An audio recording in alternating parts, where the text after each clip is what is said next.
So how many of you have heard the term influencers sometime in the last week? Pretty much everybody. So we're going to learn about raising up influencers and building up influencers. Chris, come on up. Thanks, brother.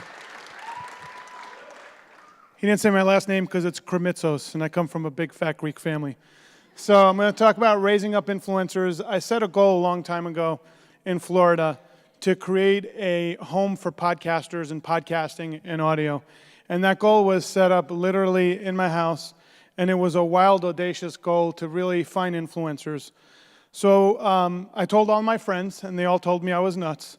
And I said, what gives New York permission to have TV, Hollywood to have movies?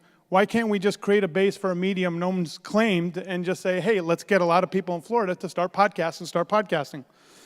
Everybody laughed at me, but I had a huge why. As someone from a big fat Greek family, I've already put an offer on the house next door, and my little chunky monkey is going to live right next door. That's my daughter, Sedona. She's outgrown the chunky phase now, but we're also expecting our second daughter December 2nd, so I'm excited to have 2 daughters. So I started this meetup, I put my stake in the ground, and wouldn't you know it, after a few months, we outgrew the room, and we had to have people outside the room, and they were coming from all over the state, not just, I'm in Tampa Bay, but they were coming from Fort Lauderdale, Jacksonville. So we found a new room, and wouldn't you know it, the very next month, we outgrew that room.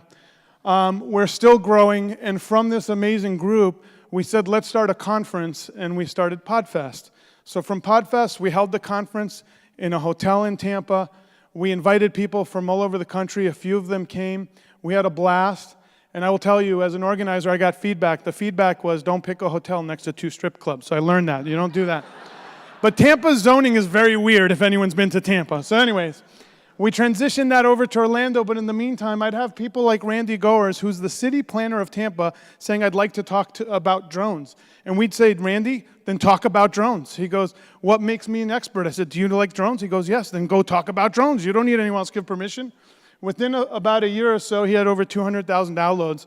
I'm proud to report Randy's over 500,000 downloads now, and he's our city planner. So for fun, he's become the top drone expert in the audio space in the world on his part-time time.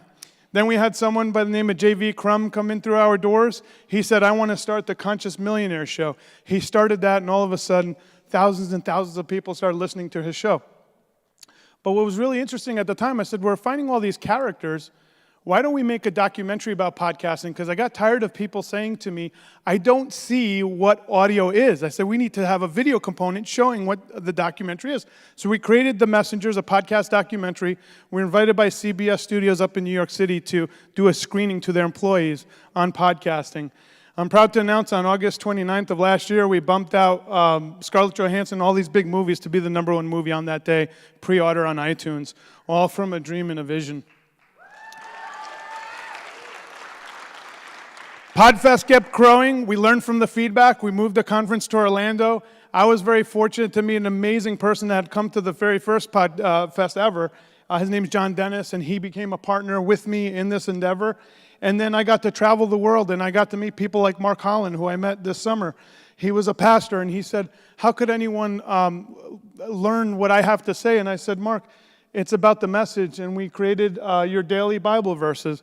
I'm proud to tell you within the first week, he had someone in France tell him that they were listening, and he impacted them. It's pretty amazing stuff.